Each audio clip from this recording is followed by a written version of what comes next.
another breakthrough sa buhay natin. Ang financial breakthrough. Ating pong tithes and offering. Tayo po ay po yung aklat ng Kawikaan sa Kabanata 3, talatang 9 hanggang 10.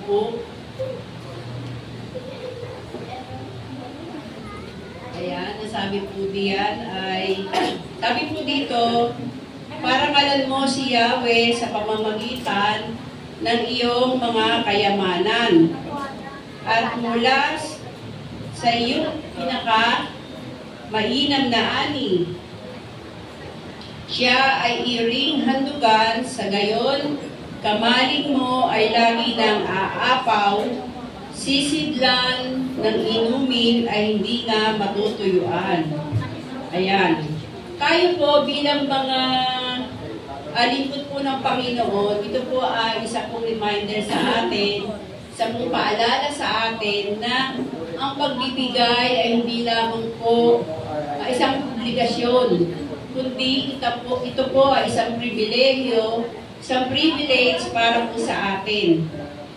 Para po na maging kabahagi ng gawain pong ito. Yan po, sa pamagitan po ng ating pagkakaloob, atin pong naibabalik ang pasasalamat ating Panginoon. The more po tayo nagpapasalamat, the more po tayong pagpapalain ng Panginoon. At hindi pong naipapadama ang ating pagmamahal sa Panginoon at sa ating kapwa. Sa ating pong kaloob ay nagagamit po ito sa pagpapalawak ng ating iglesia. Matutugunan ang mga gastusin at pangangailangan ng ating church. Kaya po sa pribileyo po talaga na tayo po ay maging kabahagi ng gawain po ito. Maamot din po ito sa ating kapwa, lalo higit sa mga tao kung wala po pong personal na relasyon sa ating Panginoon. Sa ating pong pagkakaloob, napaparamdam din po natin sa Panginoon ang ating pong pagtitiwala. Na siya ang ating Diyos na ating great provider of everything sa ating pong buhay. Dapat lamang po natin tandaan na sa ating pong pagkakaloob, tayo po ay may kagalakan at buong puso. Pusang nagbibigay ng may kagalakan. Dahil minamahal po ng Diyos na nagbibigay ng may kagalakan. Salamat po, tayo po ay manalangin. Yes, O God, hallelujah. Ito po ang aming Diyos na buhay. Ito nga po, Panginoon, na nakababati ng aming mga kalagayan sa buhay. Lord, maraming pong salamat sa mga pagbiyaya, sa mga pagpapalang, at tuloy pong ipinagkakaloob sa aming araw-araw. Salamat po, Panginoon, sa katuruan pong ito na kami po ay marunong tumanggap at marunong din pong magbigay aming dakilang Diyos. Sapagkat ito po ang susi ng iyong nga pong pagpapala. Salamat po sa pagkakataong kami po ay nagiging kabahagi ng gawain pong ito, Panginoon. At ang aming pong dalangin, Panginoon, sa aming pong mga kapatid na wala pa pong kakayanang magkaloob, Panginoon.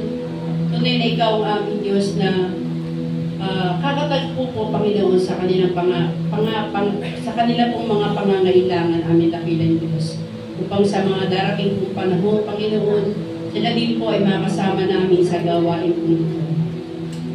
Panginoon, patuloy po namin itinadalangin ang aming pong mga kapatid na nangangasiwa po, Panginoon, sa mga kaloob po na ito na maliliit po aming dakilang Diyos. Dalayan po namin na patuloy mga po silang pagkalooban ng katalinuhan sa pangangasiwa, Panginoon, at dalayan din po namin ang yung patuloy na pag-iingat po sa kanila.